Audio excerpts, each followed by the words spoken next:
Kabupaten Poso. Saya percaya saudara mampu mengemban amanah organisasi yang diamanahkan kepada saudara. Pataka saya serahkan. Dengan mengucapkan Bismillahirrahmanirrahim, Pataka Dewan Masjid Indonesia Kabupaten Poso saya terima untuk dikibarkan di seluruh Kabupaten Poso untuk memajukan masjid, mensejahterakan masjid dan mempersatukan umat. Insyaallah. Allahu Akbar. Assalamualaikum warahmatullahi wabarakatuh.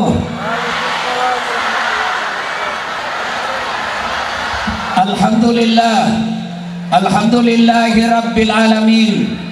Wa bihi nasta'inu ala umurid dunya waddin. Ashhadu an la ilaha illallah wa ashhadu anna Muhammadan abduhu wa rasuluh.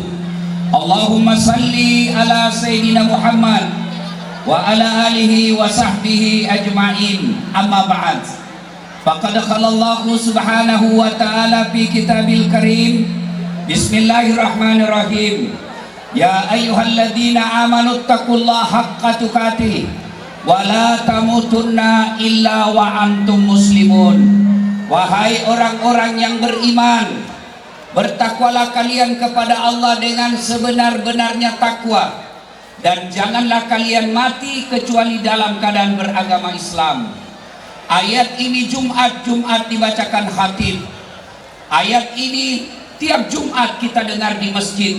Kalau ada pengumuman di kantor bupati, Jumat diumumkan, pasti pengumuman itu penting.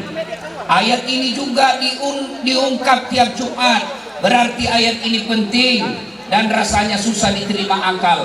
Jangan kamu mati, berarti mati kau yang ngatur nih. Woi, yang kau mati ya? Berarti mati mau-maumu. Padahal mati, mau atau tidak, tiba saatnya pasti mati. Orang kaya mati, orang miskin mati, raja-raja mati, rakyat biasa mati, Mat Ali mati. Saya yang bilang, Rosko melempar ke istrinya. Semua mati, berarti yang jadi masalah bukan mati, yang jadi masalah illa wa antum muslimun. Bagaimana kondisimu mati? Insya Allah kita tidak akan mati dalam keadaan berzina. Amin. Amin. Insya Allah kita tidak akan mati dalam keadaan judi. Amin. Insya Allah kita tidak akan mati dalam keadaan korupsi. Amin. Yang bisa membuat kita mati kafir, hubbi aklil haram, suka makan uang haram. Mana contohnya? Kalian yang terima sogo ketika pilkada, tepuk tangan baru kau. Bu, masih ingat waktu susah cari minyak goreng? Saya bayangkan waktu itu Pak Mat Ali, bagaimana seandainya rokok yang hilang. Saya mulai itu bapak-bapak ngantri. Ini minyak goreng yang hilang.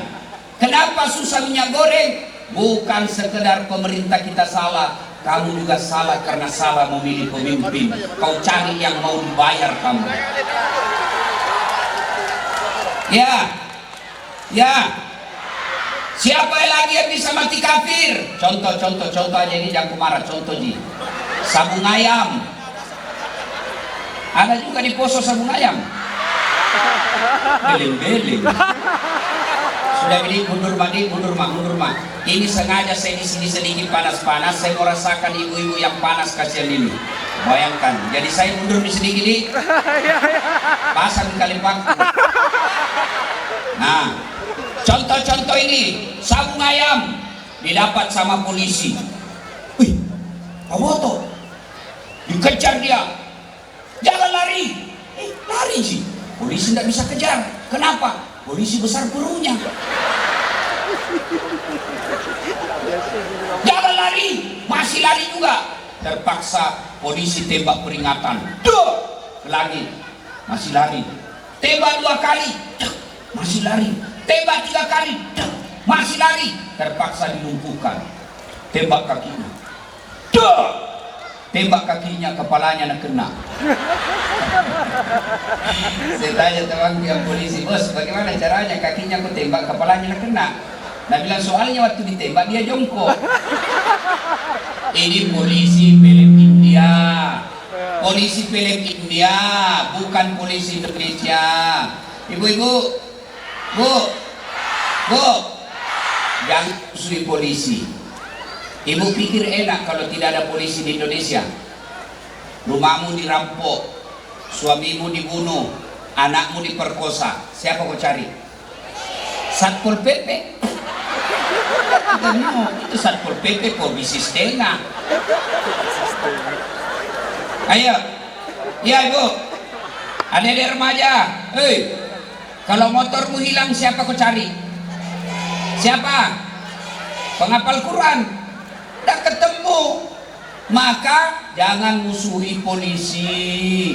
Kita bisa ceramah seperti ini juga karena diizinkan polisi. Bayangkan kalau kita pergi melapor di polisi karena tanah diserobot. Pak polisi, tolong amankan tanah saya. Apa kata Kapolres? Mohon maaf, baru saja polisi bubar.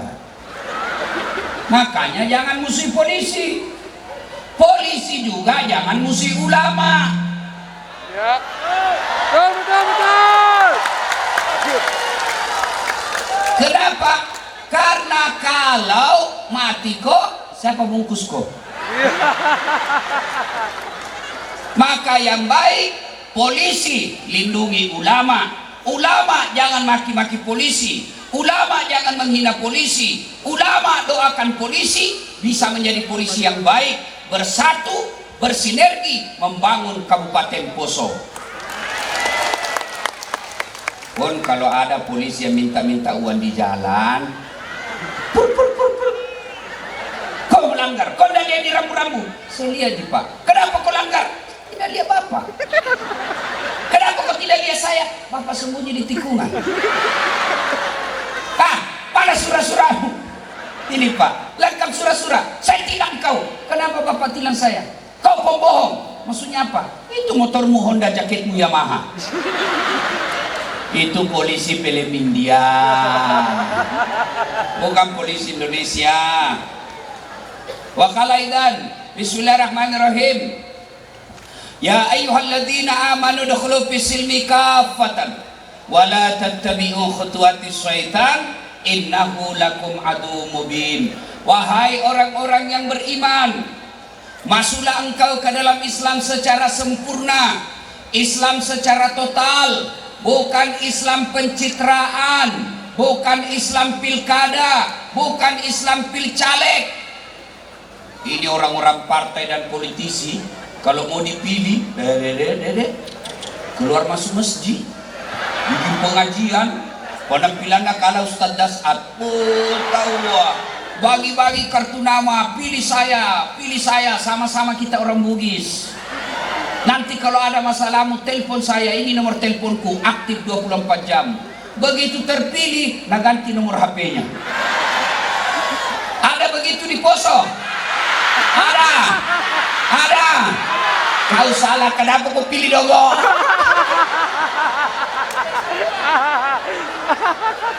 Ada anggota DPR yang hadir di sini? Banyak. Coba pilih angkat tangan. Iya. Tinggi. Nah, ibu bapak yang hadir ini orang baik, coblos lagi nanti. Amin. Lagi Pak, kampanye gratis Pak. Masya Allah. Saudara-saudaraku, bapak-bapak, tuan-tuan, puan-puan, para politisi, janganlah memperjadikan mereka ini kasihan sebagai objek permainan politik. Kasihan mereka. Ya, coba lihat rakyat Indonesia begitu sabarnya. Begitu kalian mau dipilih, hanya datang bawa sarung. Dipilih lagi kasihan. Kau tipu 5 tahun. Mau kau lagi dicoblos, datang lagi kau kasih sarung, nah pilih kau lagi. Sudah itu dia berdoa, dia doakan bapaknya? Tidak. Siapa dia doakan? Ya Allah, ampunilah para pemimpin kami. ampunilah para pemimpin-pemimpin kami. Pemimpinnya lagi didoakan, padahal sudah dia tipu berkali-kali. Maka cintai rakyat kita dengan cara apa? Jangan sogok ketika pilkada, jangan tipu ketika pilkada, karena mereka kasihan ini datang seperti ini bukan karena cari sarung dan sembako, tapi ingin memperbaiki hatinya. Sayang kalau pejabat mengajarkannya hatinya busuk dan menjadi munafik. Jangan cuma betul, makanya jangan lagi coblos itu yang pembohong. Bisa ibu? Bisa.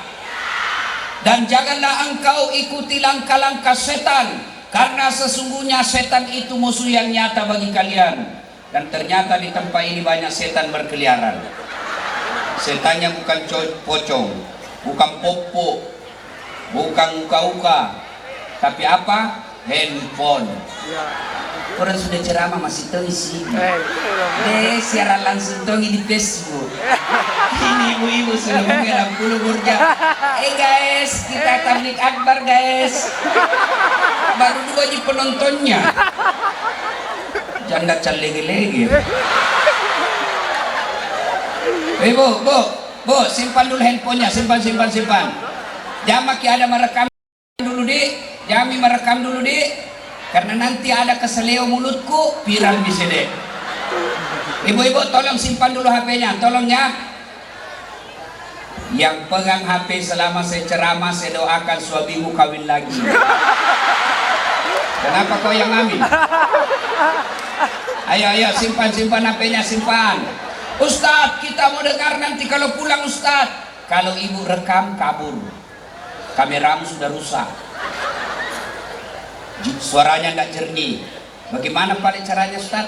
Ini ada kamera saya bawa, bagus gambarnya, sudah diedit. Yang bisa buat setelinganya orang nggak enak, buang. Yang membuat agama lain tersinggung, buang. Sudah itu nonton. Jangan lupa like and share. Jangan tuh, serius kayak ini. Bu, kalau artis kau follow apa kau dapat? Iya. Hai guys, kita lagi di Plaza Indonesia guys. Beli sepatu 5 juta guys. Macam nama kau saja. Tapi kalau Ustadz saat kau follow, dapat ilmunya pahala. Kau amalkan ilmunya pahala. Kau sebarkan ilmunya pahala. Ya? Siap. Sudah ikut pencet Ustaz, tidak mau putar ceramah. Ku pencet nak mau, aku yakin darah kotamu. Wa qala idzan bismillahirrahmanirrahim. Innallaha wa malaikatahu yusalluna 'alan nabi. Ya ayyuhalladzina amanu sallu 'alaihi wa sallimu taslima. Sesungguhnya Allah dan para malaikatnya bersalawat kepada Rasulullah Muhammad sallallahu alaihi wasallam. Maka wahai orang-orang yang beriman, bersalawatlah kalian kepada Rasulullah dengan sebaik-baik solawat. Satu kali Nabi lagi duduk-duduk dengan malaikat Jibril. Tiba-tiba Nabi melihat ada malaikat, banyak betul jari-jarinya, lebih 1 juta jari-jarinya. Ibu-ibu berapa jari-jarinya ibu? Berapa? 10. Cacat kau itu. Masa tidak ada jari-jari kakimu? 20. Ini malaikat 1 juta jari-jarinya. Nabi kagum dan bertanya, Jibril, malaikat apa itu? Banyak yang ada jari-jarinya. Itu malaikat pencatat air ketika hujan. Kan malaikat itu Bu, ada tugasnya mencabut nyawa. Maka yang muka-muka sakaratil maut, nah dia mau itu malaikat pencabut nyawa. Ada malaikat yang khusus mengatur hujan. Ada malaikat yang mencatat kebaikan dan keburukan. Ada yang ditugaskan menanya di kubur, ada yang ditugaskan mencatat rezeki, ada yang dicatatkan untuk membawa wahyu, ada juga malaikat ditugaskan mencatat air hujan. Nabi bertanya, wahai malaikat, apa betul kau mampu mencatat air ketika hujan? Ya, ku catat yang jatuh di laut, ku catat yang jatuh di gunung, ku catat yang jatuh di darat. Tak setetes pun tidak aku catat, makanya saya sibuk dengan jari-jariku. Lalu malaikat ini berkata, ya Muhammad, ada satu yang tidak mampu aku catat. Apa? Ketika umatmu berkumpul di lapangan, apa namanya ini? Maroso. Lapangan Poso. Lalu mereka bersalawat bareng-bareng kepadamu, saya tidak bisa mencatat. betapa banyak pahala yang Allah turunkan di tempat itu. Allahu Akbar. Ibu-ibu, orang masuk surga bukan karena tidak ada dosa. Kalau orang masuk surga karena tidak ada dosa, maka tidak ada isinya surga kecuali Muhammad sallallahu alaihi wasallam. Mana ada manusia yang tidak ada dosanya di dunia? Nih, di muka saya ini. Nih, termasuk sini. Muka-muka penuh dosa semua ini. Lalu kenapa orang masuk surga? Ketika ditimbang kebaikannya, timbang keburukannya, ternyata timbang punya timbang lebih berat kebaikannya daripada dosanya, meskipun selisihnya 0,1%.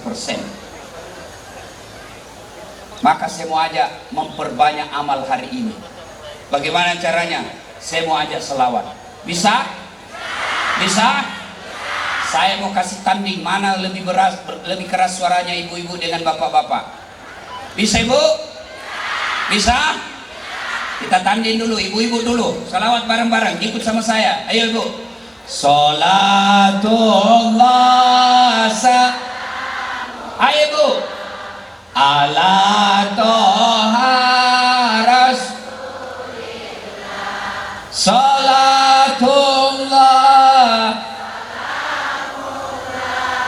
ala yasin.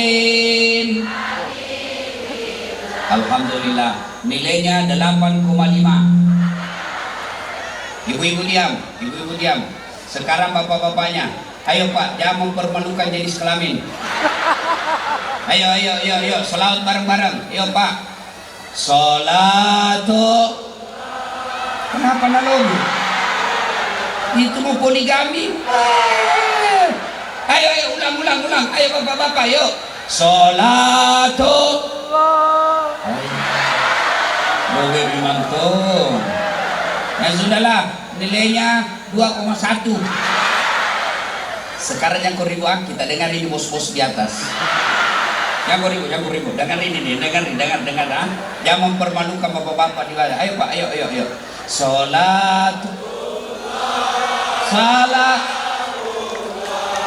ala toha rasulillah. Salatullah ala yasin. Nilainya 9,9. Kenapa Ustaz? Karena ada Ahmad Ali yang belikan saya tiket di sini. Kenapa Ustaz? Itulah kalau orang bersatu kuat suaranya. Ada pendeta, ada Hindu, ada Buddha, ada ulama, ada polisi, ada tentara di atas, ada politisi. Maka kalau mau maju Poso, bersatu semua ini, aman Poso. Amin. Ibu bapak, saudara-saudara sekalian, teristimewa yang kita hormati, Ibu Ketua DPRD Sulawesi Tengah, Ibu Dr. Nilam Sari, beserta suami beliau yang juga anggota DPR RI fraksi Nasdem, Bapak Ahmad Ali. Yang saya hormati Ibu Bupati Kabupaten Poso beserta wakil bupatinya, dan Ibu Bupati, kukira tadi artis dari Jakarta. Bagusnya kalau bupati tak cantik deh. Kalau mau demo nak muda senyum bupati, pulang deh cantik sekali. Tapi kalau sudah jelek, suka marah-marah, bodoh, apa tahu? Cantik. Saya tidak pede di sampingnya, kata pendek. Masya Allah. Saya bilang, Ibu Nilam, kita di samping deh, karena kalau saya di sampingnya saya takut tergoda bela. Masya Allah. Cerdas juga. Kenapa cerdas? Dokter. Ada cantik tapi dongo.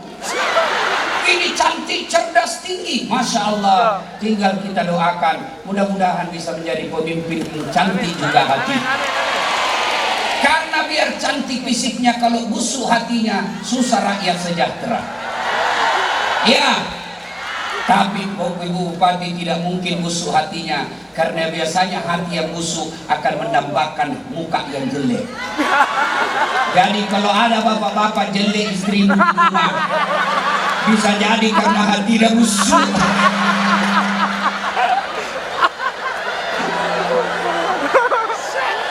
Nah, para alim ulama, mana kayaknya yang ngatur-atur sound system? Doakan kutu mencret. Masih baik saya ini bos. Ya, para tokoh-tokoh agama yang hadir di tempat ini, cinta Bapak, saya muliakan ibu bapak karena Allah Subhanahu wa taala. Amin. Saya mau cerita. Ini cerita bukan cerita sinetron, tapi kisah nyata. Suatu kali di Madinah sangat panas. Begitu panasnya, hampir tidak ada orang yang keluar. Saya baru-baru pulang tanah suci, umroh. Saya sempat mendapat 50 derajat Celcius panasnya. Sampai HP saya hang gara-gara panas. Madinah sangat panas. Akhirnya hampir semua orang berteduh di rumahnya. Tiba-tiba keluar seorang manusia berlari-lari kecil. Kenapa? Takut kepanasan. Tak lain adalah Abu Bakar Siddiq. Kemana? Dia lari ke masjid. Sampai di masjid beliau berzikir. Selang beberapa saat keluar rumah lagi seorang manusia berlari-lari kecil. Kenapa? Juga takut kepanasan. Siapa? Umar bin Khattab. Sampai di masjid, lalu dia dapat Abu Bakar Siddiq dan berkata, Abu Bakar, tidak biasanya kau siang-siang begini di masjid. Ada apa gerangan ini kau di masjid? Nah, bilang Abu Bakar, saya panas, lapar. Daripada saya cuma lapar dan panas di rumah, mending saya datang di masjid. Saya lapar panas dapat pahala. Lalu Abu Bakar balik tanya, kau Umar, barusan kau juga dapat begini. Saya bilang sama, saya juga lapar dan panas. Saya datang ke masjid, mereka berzikir. Selang beberapa saat keluar rumah seorang manusia.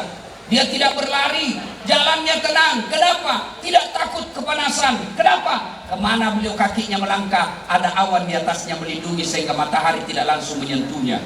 Dialah Muhammad sallallahu alaihi wasallam. Sampai di masjid, Assalamualaikum warahmatullahi wabarakatuh. Ini salam orang Islam yang sempurna. Assalamualaikum warahmatullahi wabarakatuh. Jangan kau ringkas-ringkas. Ada mahasiswaku turun dari mobil langsung dia bilang, Ustaz, Assalamualaikum. Apa sih itu Assalamualaikum cilaka? Dia bilang singkatan itu Ustaz, Assalamualaikum. Ada juga dia bilang aswabar. Apa sih aswabar? Assalamualaikum warahmatullahi wabarakatuh. Jangan kau singkat-singkat itu salam. Kalau Bapak Ibu mau sempurna salamnya, Assalamualaikum warahmatullahi wabarakatuh. Abu Bakar menjawab, Waalaikumsalam warahmatullahi wabarakatuh. Nabi bertanya, barusan mau dapat siang-siang di sini. Kenapa kok? Nabi bilang, Umar, lapar kita nih, panas juga di rumah, maka kami datang di sini. Abu Bakar bertanya, ya Rasulullah, Anda juga barusan dapat siang-siang begini. Ada apa? Sama, saya juga lapar kak. Akhirnya tiga orang ini berkata, melanjutkan zikir. Lalu Umar berkata, ya Rasulullah, bagaimana kalau kita ke rumahnya Abu Ayyub Al-Ansari? Abu Ayyub Al-Ansari ini orang kaya di Madinah, kaya dermawan, kaya penyantun. Yang banyak di tetangga kita kaya pelit, seke, kikirilan apa kujang batang. Kira-kira Abu Ayyub Al-Ansari ini seperti Ama Ali lah. Bu,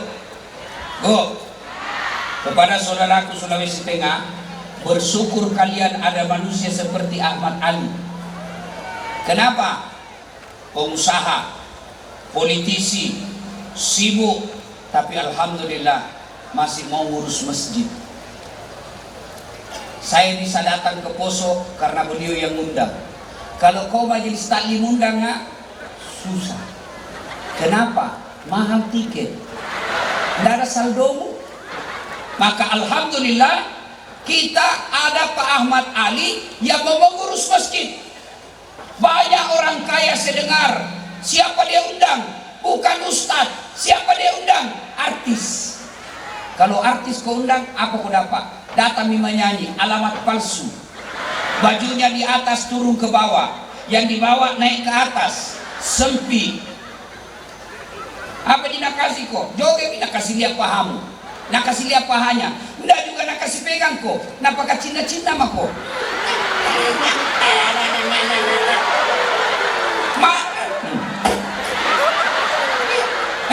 Alhamdulillah. Tahu Ahmad Ali, pejabat, konglomerat, pengusaha masih mau ngurus masjid. Alhamdulillah. Nah, ini kira-kira Abu Ayyub Al-Ansari seperti inilah. Lalu Abu Bakar berkata, kita ke rumahnya Abu Ayyub. Baik, ke rumahlah Abu Ayyub.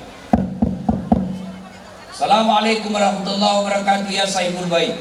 Waalaikumsalam warahmatullahi wabarakatuh. Ternyata suara perempuan. Akhirnya Abu Bakar berkata, mana suamimu? Oh, baru saja ke pasar. Sebentar lagi dia datang. Silakan masuk. Kata Nabi, selama tidak ada istrimu suamimu, selama tidak ada istrimu di rumah, kami tidak boleh masuk ke rumahmu. Ini yang banyak dilanggar sekarang perempuan. Begitu suaminya pergi kerja, langsung Tomina telepon tamang SMA-nya dulu. Datang ngomong, pergi mi suamiku. Halo Bu, Ibu, Bu, tidak boleh memasukkan laki-laki lain tanpa izin suami. Dengar, tidak boleh memasukkan laki-laki lain ke rumah tanpa izin suami. Sepupuku Ustaz, baik sepupu satu kali, sepupu dua kali, sepupu lain kali, tidak boleh. Sekarang banyak orang terjadi perselingkuhan dalam rumah tangga. Ini penyakit kita semua. Ada suami, ada istri berselingkuh. Nah protes ke ibu-ibu. Nah bilang Ustaz, lebih banyak laki-laki selingkuh daripada perempuan. Siapa bilang? Sama jumlahnya. Kenapa bisa? Tidak mungkin laki-laki selingkuh sama laki-laki. Pasti sama perempuan. Berarti sama. Ibu-ibu, woi, mau kau punya suami setia? Mau? Mau? Jadilah istri seperti Khadijah. Bisa. Itu Khadijah Bu, kalau pulang suaminya sudah siap baskom di rumahnya. Apa isinya? Air hangat. Begitu datang suaminya, dia bersihkan telapak kakinya dengan air hangatnya. Maka bapak-bapak yang hadir hari ini, pulang kau beli memang mako baskom. Kasih ke istrimu hikmah tablik akbar. Yang kau ketahui Bu, serius kayak ini. Ibu-ibu sekarang bagaimana suamimu tidak selingkuh? Kau di rumah tidak pernah cantik. Kalau pikul pengajian begini cantik, pergi arisan cantik, pengantin cantik. Giliran mau tidur sama suaminya, daster 3 hari tidak nampak, dan cuci tidak nampak. Pulang suaminya, daster tinggi sebelah, kelihatan tali BH, ada bedak di sini, nah kasih timun matanya. Datang suaminya, Nabi bilang suaminya, kasih bebek saya itu bajumu, kelihatan semua tali BH-mu. Apa Nabi bilang? Jangan lihat BH-nya, yang penting rasanya Bu. Sama ini. Makanya Bu, woi, Bu, pulang nanti kalau jam 5 mau pulang suamimu, 4:30 dandan memang mau. Jangan juga berlebihan. Mantan-mantan sudah dengar begini, mau pulang suaminya, nak kuncir 3 rambutnya. 2 di satu, pakai rok mini-mini, sepatu high heels. Datang suaminya, astagfirullah, kesurupan istriku. Bu, halo Bu, Nabi jelaskan begini, apabila ada seorang istri berdandan ketika mau tidur bersama suaminya, maka malaikat berdoa di malam itu, ya Allah, rahmati wanita ini hingga pagi hari karena dia dandan untuk menyenangkan hati suaminya. Bisa Bu? Maka sebentar malam kalau mau tidur pakai memang pakai baju renang.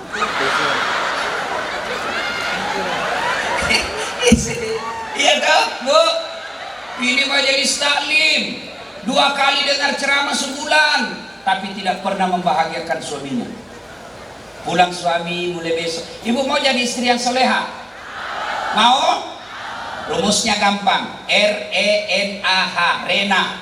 Apa itu Rena Ustaz? R, Rama.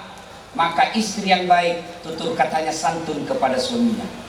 Datang suaminya sambut, "Assalamualaikum kakandaku Arjuna." Kenapa bilang kepala batu mentung gitu? Saya kalau pulang ibu, langsung istriku nak peluka. Baru nak bilang, "Bila kamu di sisiku, hati rasa syahdu." Masuk ke kamar, berantakan lagi kamar, marah-marah ke, apakah nak kotor sekali tempat tidur? Nak peluka lagi, lalu nak cium kak. Baru nak menyanyi lagi, "Insaflah wahai manusia." Oh enak. Coba itu bu, amalkan itu. Lagu-lagu kalau bertengkar suamimu, jangan kau marah, lebih baik balas lagu. Saya kalau marah-marah mamanya cik nak bilang, "Kenapa kau jarang sekali pulang? Jalan saja terus kerja tak?" Saya tidak marah, saya cuma menyanyi. "Tiap malam engkau ku tinggal pergi, bukannya aku sengaja. Demi kau dan si buah hati, terpaksa aku harus begini." Tenang perasaan. Ya, nah balas itu mamanya cek menyanyi, "Lihatlah tanda merah di pipi, bekas ciuman sayangmu." Itu enak tuh kalau di rumah tangga begitu. Sudah kaya, rumah bagus, mobil ada, bahagia lagi suami istri. Surganya dunia kau dapat.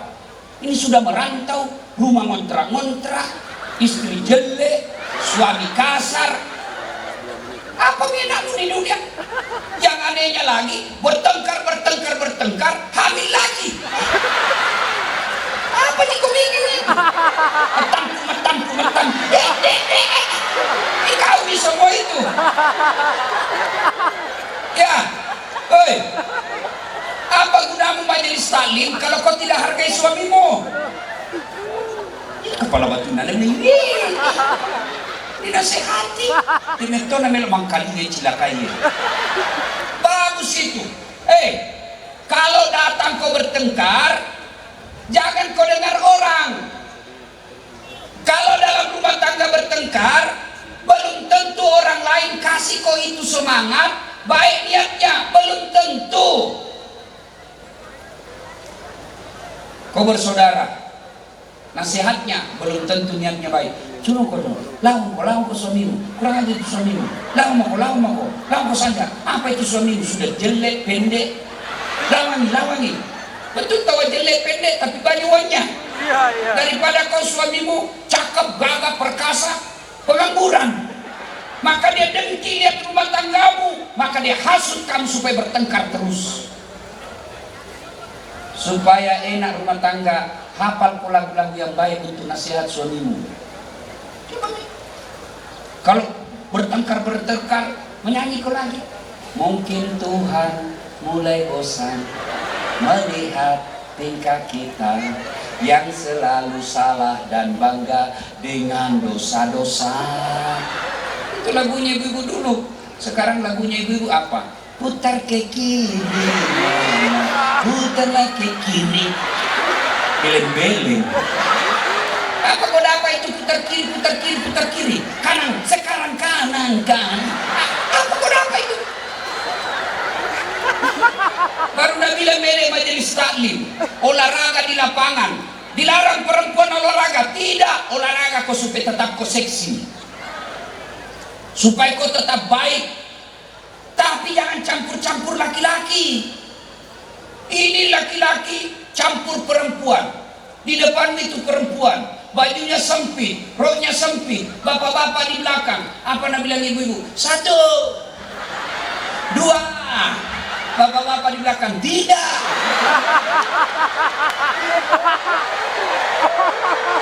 Ini semua pelakunya ini semuanya. Ya. Nah, ibu bapak, saudara-saudara sekalian, udah kita lanjut lagi cerita. Bu, kasih lunas dulu ini. R, Rama. 2, elok. berpenampilan cantik dan menarik. Alhamdulillah cantik semua ke kuliah ini. 3. M. Nikmat, pandai memasak masakan kesenangan suaminya. Tapi sayang ibu-ibu sekarang lebih pelihara kukunya daripada belajar masak. Ibu, kasihan itu suamimu, pagi-pagi bikinkan kopi. Sekarang ibu-ibu malas bikin kopi. Mana buktinya? Kalau kita keliling kota Poso ini, pagi-pagi sudah ada semua bapak-bapak di warung kopi ngopi. Tidak ada dibikinkan kopi sama istrinya. Bapakku almarhum hanya petani penggarap, tapi istrinya belum turun ke sawah suaminya sudah ada kopi di mejanya. Padahal dulu bikin kopi luar biasa susahnya. Pergi dulu beli kopi di pasar, sudah jadi kopi? Tidak. Nah anu dulu, nah goreng. Sudah digoreng, sudah jadi kopinya? Tidak. Apalagi dijemur. Sudah dijemur, sudah selesai kopinya? Tidak. Baru ditumbuk. Makanya ibu-ibu dulu itu kasar-kasar tangannya. Belum lagi kalau ngeparut. Sudah jadi kopinya? Belum. Ditapis. Sudah jadi kopinya? Belum. Jemur lagi. Sudah jadi kopinya? Belum. Rebus air lagi. 1 hari prosesnya baru jadi kopi. Tapi belum berangkat suaminya sudah ada kopi di mejanya. Sekarang ibu-ibu tinggal beli 1 saset, ada kopi, ada susu, ada gula, tinggal seduh saja, masih juga malas bikinkan kopi suaminya. Bagaimana suamimu ndak kawin lagi? Iya toh? Bu. Maka kalau mau kau dicintai Allah dan Rasulnya, belajarlah masak-masak untuk anak dan suamimu. RENH. Apa itu H? Hemat. Jangan menjadi istri yang provokator. Pulang pengajian malah nangkompori suaminya. Apa kek kau kipas? Masa itu temanmu baru kepala bagian, cincinnya istrinya banyaknya. Kau sudah 2 tahun kepala dinas, biar cincin kawin masih jelek ini. Ya, Bu, demi Allah, semua kita laki-laki ingin memberikan emas berlian kepada istri. Tapi rezeki Allah yang ngatur. Kenapa kita miskin? Kenapa kita kredit-kredit di bank? Bukan karena Allah tidak kasih kamu rezeki, tapi karena seleramu melebihi gajinya suamimu. Hei, Bu, kalau suamimu gajinya cuma 5 juta, gaya hidupmu 4 juta, insya Allah tidak perlu kau kredit ke bank. Tapi ini maksudnya apa Ustaz? Ya, kalau gajinya suamimu cuma 5 juta, jangan mau kau pakai HP yang 3 kameranya. Nah 1 di suamimu. Mau apa 3 kameranya? Mau tahu nih live secara langsung. Apa kau dapat? Coba kalau gajinya suamimu 5 juta, gaya hidupmu 4 juta, insya Allah masih ada 500.000 kau pakai sedekah untuk kehidupan akhiratmu. Tapi kalau gaji suami 5 juta, gaya hidupmu 7 juta, pasti kredit 2 juta. 2 juta itu yang membuat suamimu setengah mati carikan ke uang. Ibu, hemat. Nah, perempuan sekarang biar potong kuku, nah bawa misalnya ke salon. Saya lewat di Makassar, ada salon yang ada jari-jarinya. Saya tanya itu anggotaku, apa maksudnya itu? Nah bilang mana itu Ustaz? Apalagi namanya itu Bu? Pedi. Orang Poso nak tahu. Apa maksudnya itu? Nah bilang itu Ustaz. Dipotong kukunya 25.000 satu. Sallallahu alaihi wasallam. Potong kuku 25.000 satu. Jadi kalau 10 jarimu 250.000. Dengan kaki 500.000 potong kuku. Nah saya di mobil gigi jariku selesai nih. Bu, hoi. Selesai majelis taklim nanti, insya Allah selesai pengajian ini belajar makin mencintai suami. Kenapa perlu mencintai suami Bu? Dengar Ibu. Bu, masih ingat waktu tak hamil? Masih? Enak enggak? Enak? Ada enggak ibu-ibu hamil tengkurap? Ada? Coba kalau hamil, gayanya tidur, gaya pasrah. Ibu, masih ingat waktu melahirkan? Ada ibu-ibu melahirkan senyum? Mentang-mentang bupati keluar kena. Masih ingat waktu menyusui? Masih? Apalagi waktu tumbuh gigi atau?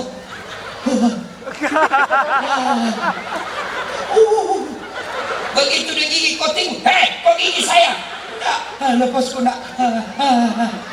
Siang anaknya, malam Bapaknya. Ayo Bu, siapa yang mengandung suamimu? Siapa? Ibunya. Siapa yang melahirkan suamimu? Siapa yang menyusui suamimu? Ibunya. Sekarang siapa yang terima gajinya? Hah? Mamanya? Istrinya. Siapa yang dibikinkan rumah? Mamanya? Istrinya. Siapa yang dicicilkan mobil? Siapa? Istrinya. Pun kalau dikasih uang bapaknya, mamanya, sembunyi-sembunyi karena kau selalu mengamuk. Itulah sebabnya ibu, Nabi katakan, tidak masuk surga seorang istri yang tidak dapat ridha dari suaminya. Tenang ku Pak, ku bela ku hari ini. Karena kau semua takut sama suami istrimu. Ada yang takut sama istrinya di sini? Ada? Ada? Berhenti kau jadi laki-laki. Kau Ustaz takut kok? Saya tidak takut sama istriku. Cuma istriku lebih berani. Nah ibu bapak saudara-saudara sekalian, bapak juga kalau sudah menjadi suami harus menjadi imam. Coba lihat bapak-bapak, dengar ini bapak-bapak. Dengar, waktu kita menikah, saudara Nas'ad Latif, saya nikahkan engkau dengan anak gadisku Naura Sintia Nasrul dengan mahar seperangkat alat sholat tunai karena Allah. Berarti siapa yang kita jadikan jaminan menghalalkan anaknya orang? Allah Subhanahu wa Ta'ala. Nah, ketika kau datang ke sini merantau, kau bawa anakmu, kau bawa istrimu, dia tinggalkan istrimu, ibu bapaknya, dia tinggalkan tanah kelahirannya, dia tinggalkan saudara-saudaranya karena ikut suaminya ke Poso.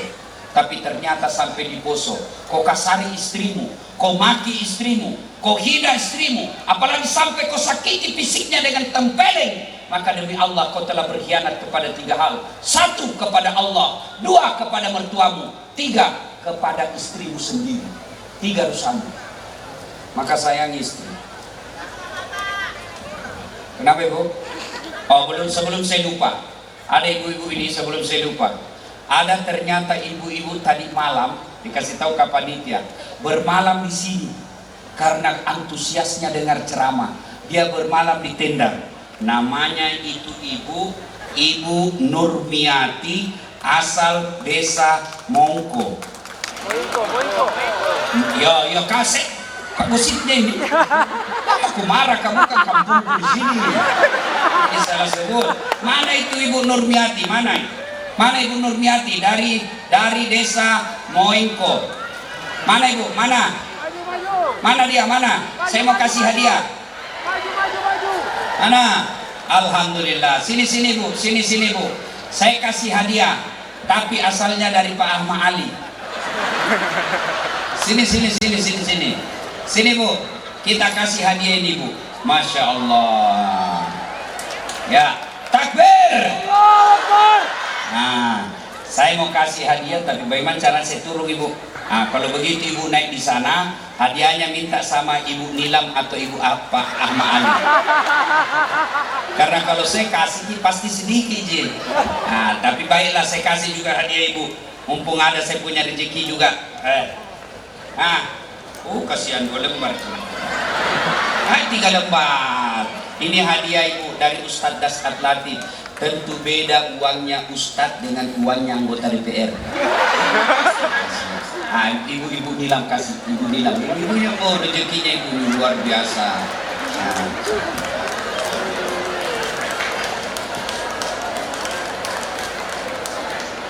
Nah, Masya Allah. Itu Ibu Bapak itu baru di dunia. Ibu foto dulu, foto tahu gak foto. Pasti dari tadi Ibu mau foto sama saya. Nah, sini Bu, sini. Di mana? Di sini Bu. Ya, sini. Ya, ambil fotonya dari sini nanti. Ya Bu. Ya.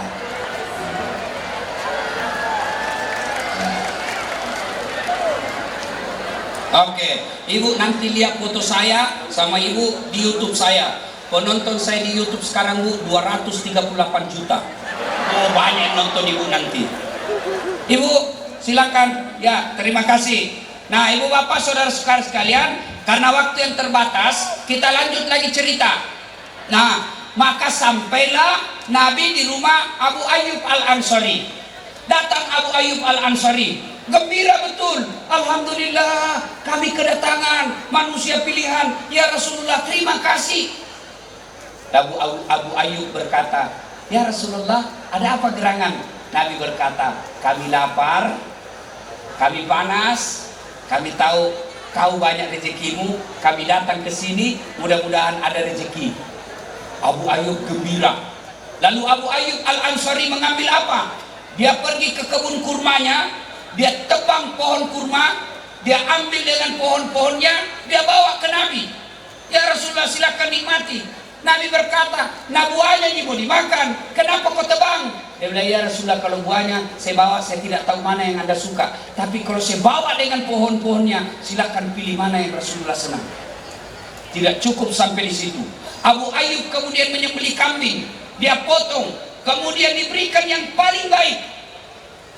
Begini umat Islam memuliakan ulamanya, memberikan yang baik. Kadangkala kita umat Islam, kalau menjemput artis, kadangkala kita lebih hormati artis daripada ulama.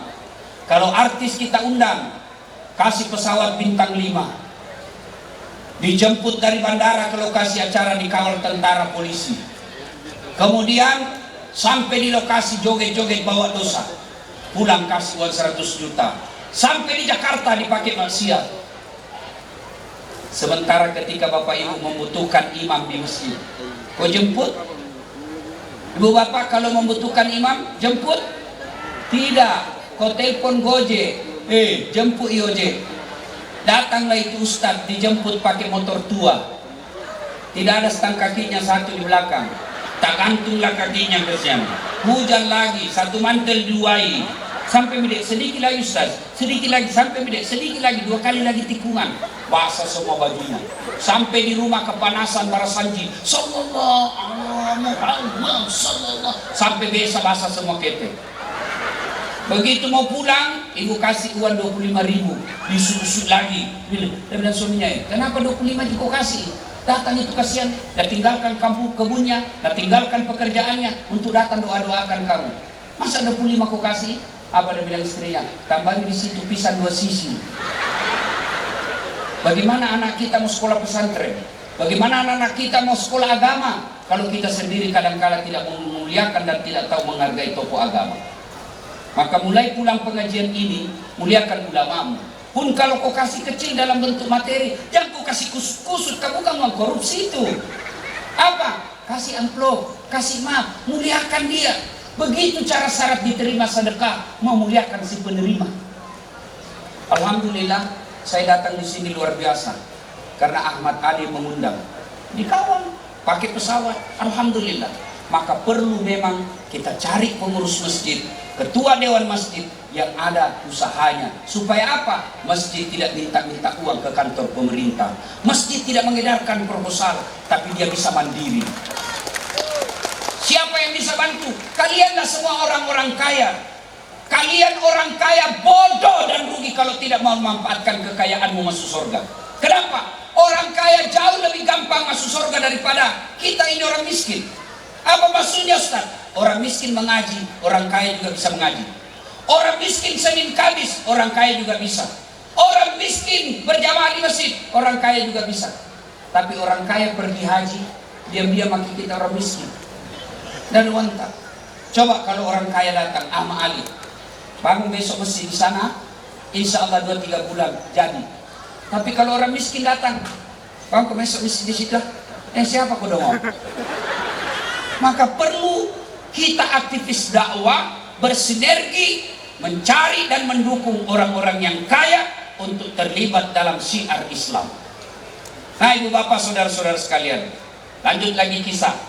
Maka Nabi makan kurma, daging, lalu begitu dia makan, Nabi mengangkat tangannya dan berkata, saudara-saudara sekalian, tadi kita keluar rumah dalam keadaan lapar.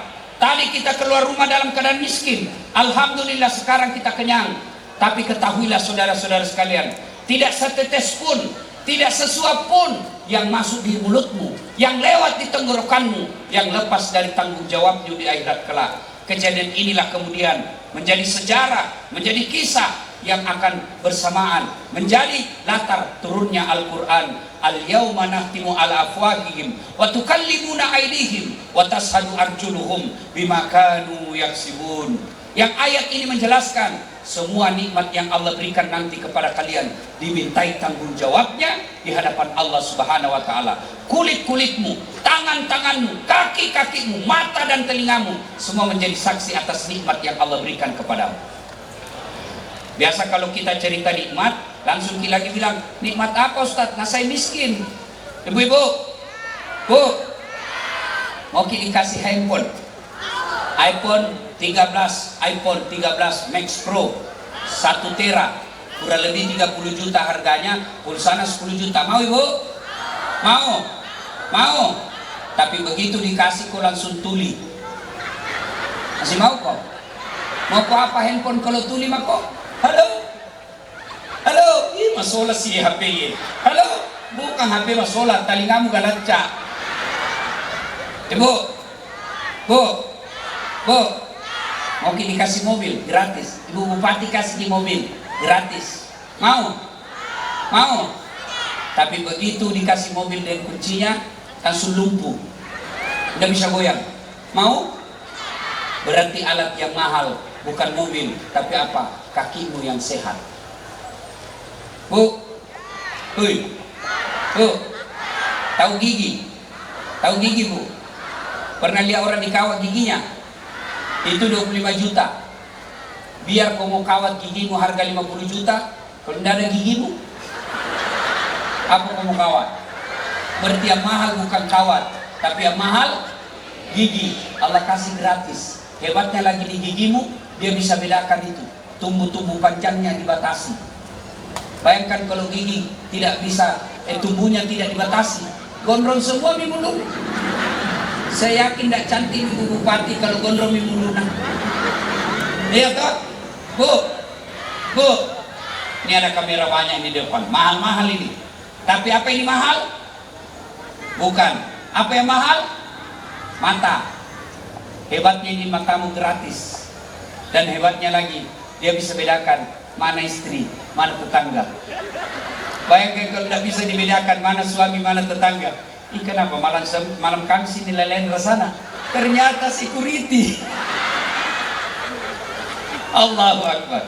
Nah, itulah sebabnya Allah jelaskan, Fabi ayyi ala'i rabbikuma tukadziban. Nikmat mana yang kau dustakan?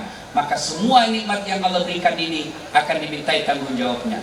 Ibu Bupati nikmatnya jadi pejabat. Keliru seorang bupati kalau tidak memudahkan dirinya masuk surga.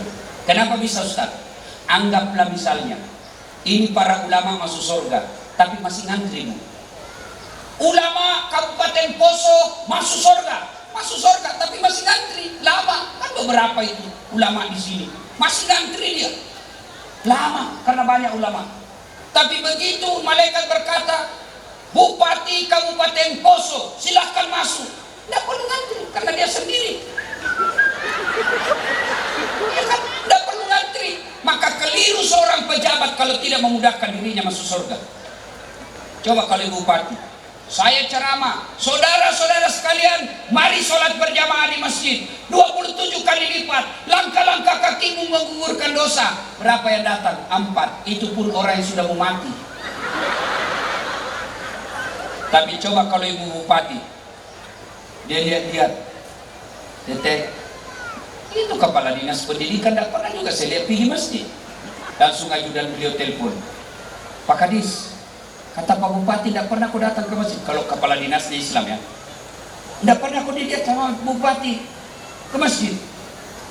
Besok belum azan sudah ada Pak Kadis dalam masjid. Itulah hebatnya kekuasaan.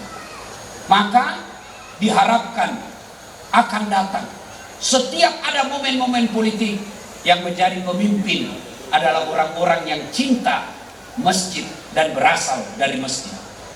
Insya Allah Ya kalau di sini ibu bupati kita berbeda agama dengan kita syukur beliau mau datang. Alhamdulillah. Ya, alhamdulillah.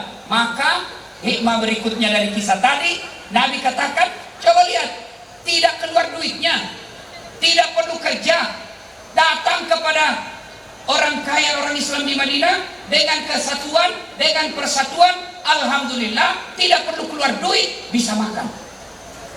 Kata Nabi, siapa yang mau dipanjangkan umurnya, dimurahkan rezekinya, tertolak dari bencana, maka hendaknya dia bersilaturahmi, hendaklah dia menjalin persaudaraan. Saya buktikan ayat ini, buktikan hadis ini. Saya ini tidak banyak uangku, tapi banyak temanku. Temanku yang banyak uangnya. Ama Ali. Iya toh? Saya di Makassar, Bu, hampir tidak pernah keluar uangku. Baru keluar dari mobil kalau ke pasar, baru turun dari mobil, ada yang teriak, "Assalamualaikum Ustaz." Dalam hatiku aman nih. Ada yang isi ikan, telur, berapa Ji? Jangan Ustaz, enggak enak, bunga balu nih, jangan maki Ustaz. Dalam hatiku, itu memang kutunggu. Maka itu istriku, mamanya Ece di rumah senang sekali kalau saya ke pasar, karena bilang enggak laku Ustaz. Saya ke warung kopi, berlomba-lomba orang bayarkan saya. Alhamdulillah, kenapa bisa Ustaz? Karena banyak temanku. Siapa yang mau dimurahkan rezekinya, maka jalin persaudaraan. Di Poso ini, kalau kita akur, kalau kita damai, kalau kita tentram, demi Allah, gampang kalian cari nafkah.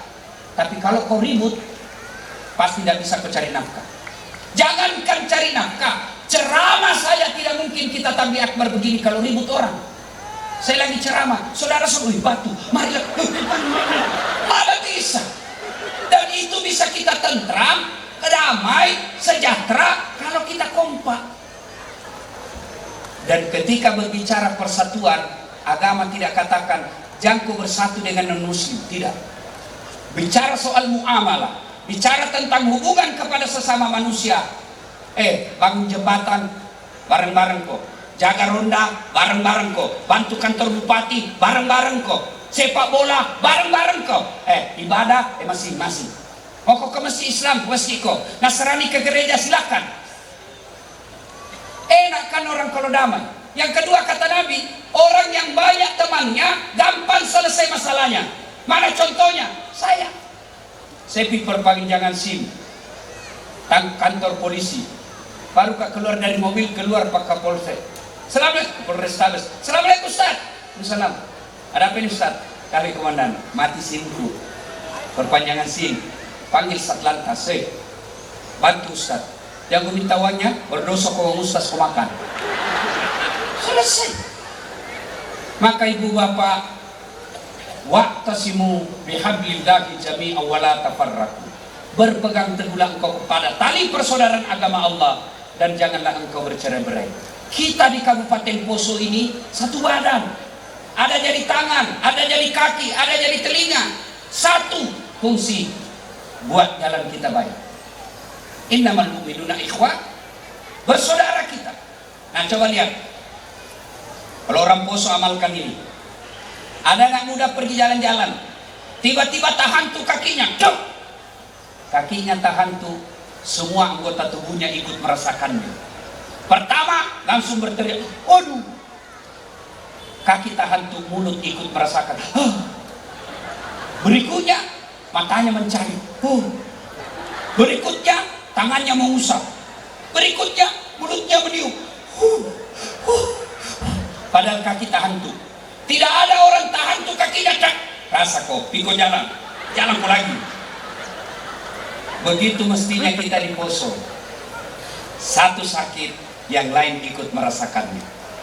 Ada orang ganggu bupati, kita orang Poso, jangan kau ganggu pejabat kami, jangan kau hina anggota DPR kami. Kalau kau hina mereka, kami kau lawan. Begitu juga pejabat. Jangan kau ganggu rakyatku. Kalau kau ganggu rakyatku, ku tangkap kau. Kalau kau ganggu rakyatku, ku penjara kau.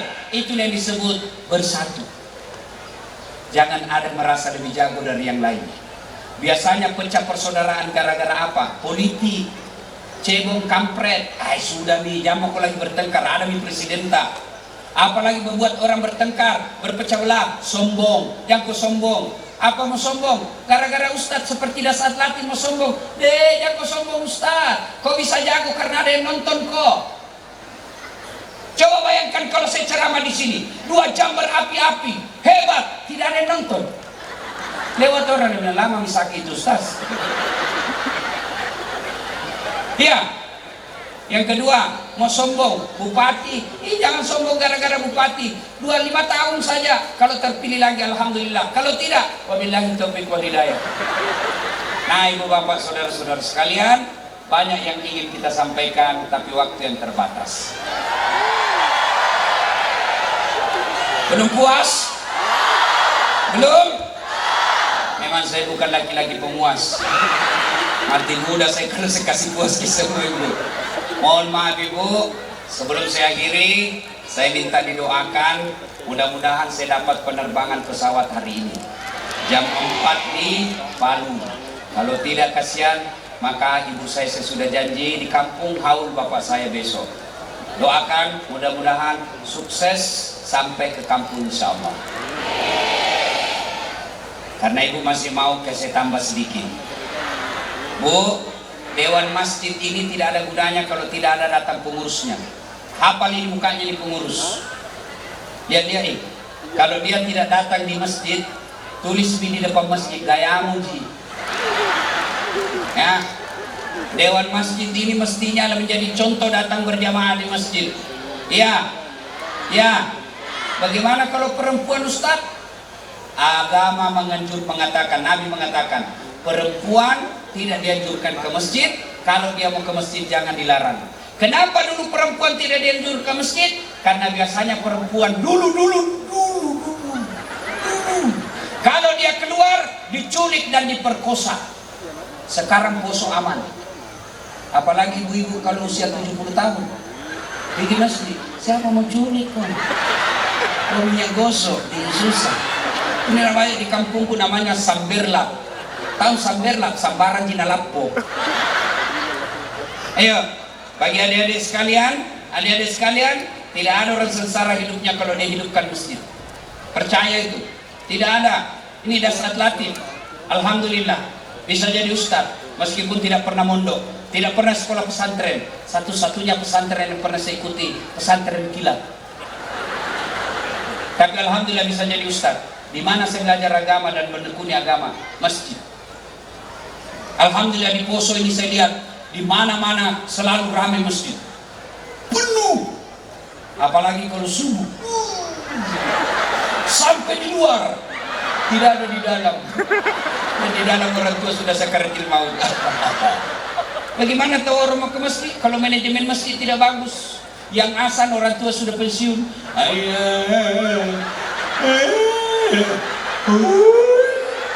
Bagaimana orang dah jengkel? Ya, dapat lagi penceramah mulai salam pertama sampai terakhir neraka terusnya cerita. Kau dibanting, dilipat, ditusuk pantamu, keluar di mulutmu, ditusuk dua matamu. Dia bilang anak muda jam mau kopi masjid dia bikin takut-takut. Kenapa kena sangin neraka kau cerita? Janji kau surga tahu kau akan diangkat 7 bidadari. Marah-marah sing ibu-ibu itu kalau cerita ke bidadari. Biar bidadari nak cemburu itu. Bagaimana suamimu tidak tersiksa? Ada bapak-bapak mau masuk surga, mau masuk surga pak. Begitu dia intip, ada istriku di dalam. Dia bilang malaikat, carikan tempat lain deh. Sudah mana sisa di dunia. Tidak enak lagi kalau sama di surga.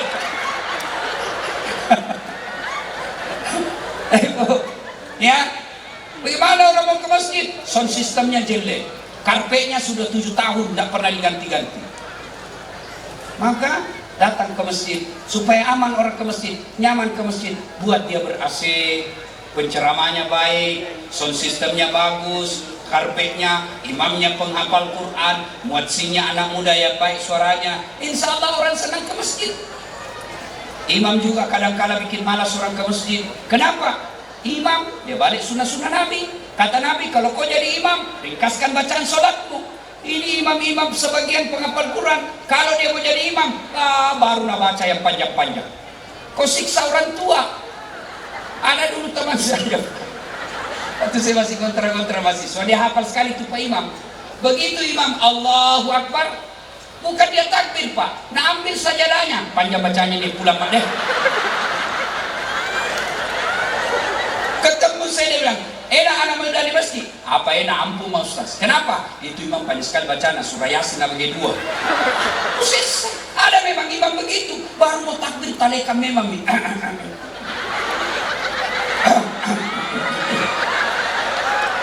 Apa aku tinggal langkah itu begini selesai. Ada imam begitu toh? Ada. Nasib seorang tua, itu orang tua rematik di belakang. Belum bisa selesai, angkat lagi kepala anak.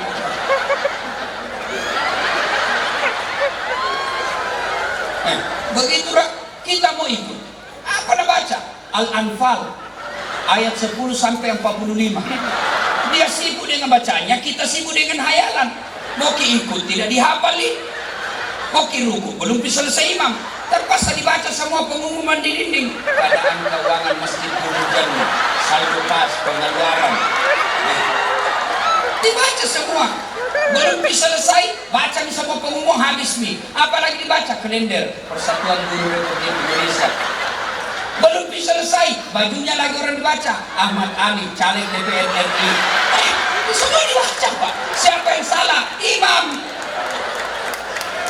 Yang kedua, kata Nabi, kalau kau jadi imam, bacalah yang umumnya orang hafal. Tujuannya apa? Satu, supaya kita ikut kalau kita hafal. Coba kalau imam membaca Qul huwallahu ahad, anak-anak juga ikut. Kenapa? Kita hafal Qul huwallahu ahad. Begitu imam membaca surah Al-Anfal, dia khusyuk dengan bacaannya, kita melamun. Tadi kunci motor di mana? Disimpan ini. Tinggal 5 hari. Ada di kunci. Gila nih motor. Lah maraton ini imam. Iya toh. Ya. Yang kedua, tujuannya disuruh baca yang umumnya orang hafal, supaya kalau imam salah, ada yang bisa bantu.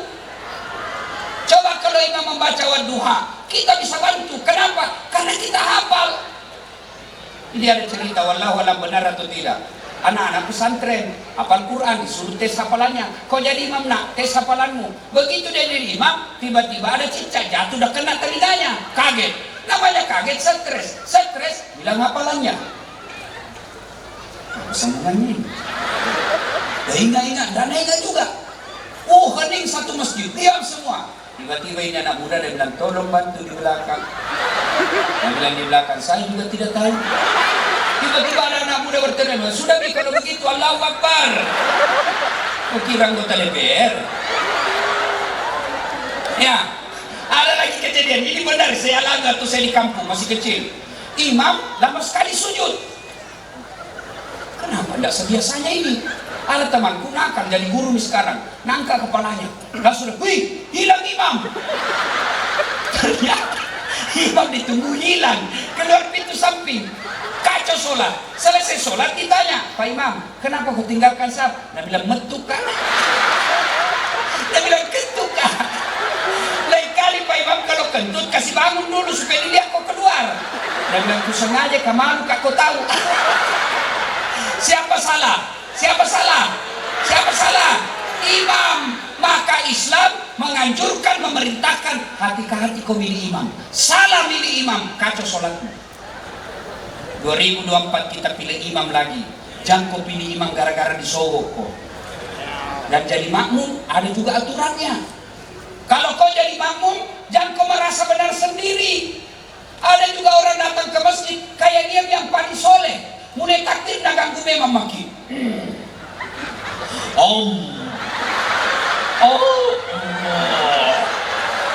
Dia sayang kok bos. Baca Al-Fatihah kayak mau nagigit telinga tadi sampai. Ada juga begitu. Ada lagi yang paling mengganggu apa? Itu jujur kaki. Dikasih pindah kaki dan kasih pindah lagi. Kasih pindah lagi. Pernah ada aku kasih. Selesai sholat dan bilang, Ustaz, kenapa kau injak kakiku? Kau ganggu kah? Kenapa kau kau sentuh kakiku? Dia bilang, supaya sap rapat Ustaz. Ya sini kau deh. Kalau mau kau sapmu mau rapat, bukan jari-jari kaki kau kasih rapat. Apa? Pundak ini. Kalau ini kau kasih rapat kakimu, pundak, sapmu langgar. Begini maka.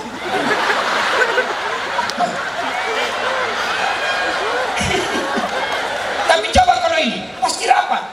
Kemudian ada adab jadi jamaah. Apa itu? Kalau salah imam, ada adabnya. Salah imam, jangan kau teriak di sana, jangan kau teriak di sana. Siapa yang teriak? Ini. Pas di belakangnya imam, sebelah kanan. Siapa ini? Anggota DPR.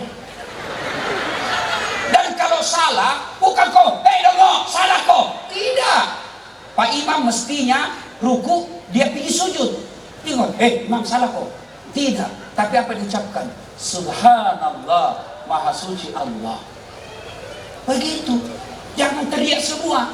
Anggota DPR dulu salah imam. Ini anggota DPR ini salah bupati. Ingatkan, anggota DPR ingatkan. Jangan kau tidur.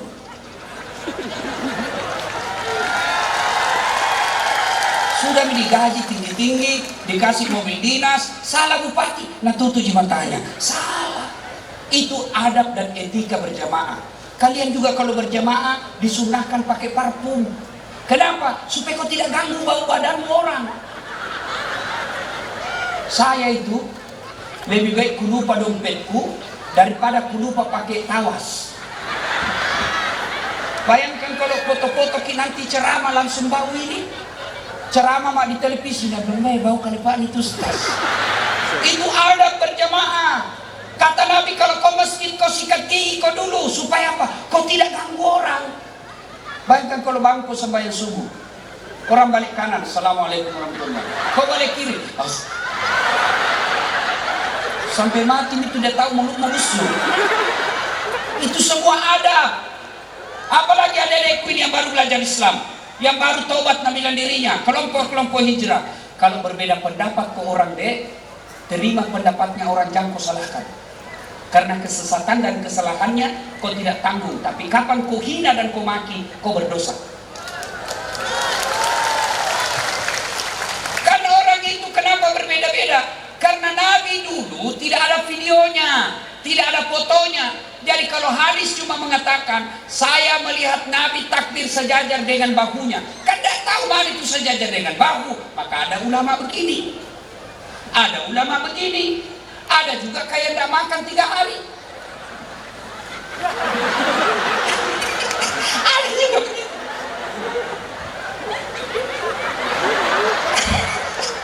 Biar jangan kau calai, jangan kau hinai. Ada tonji itu.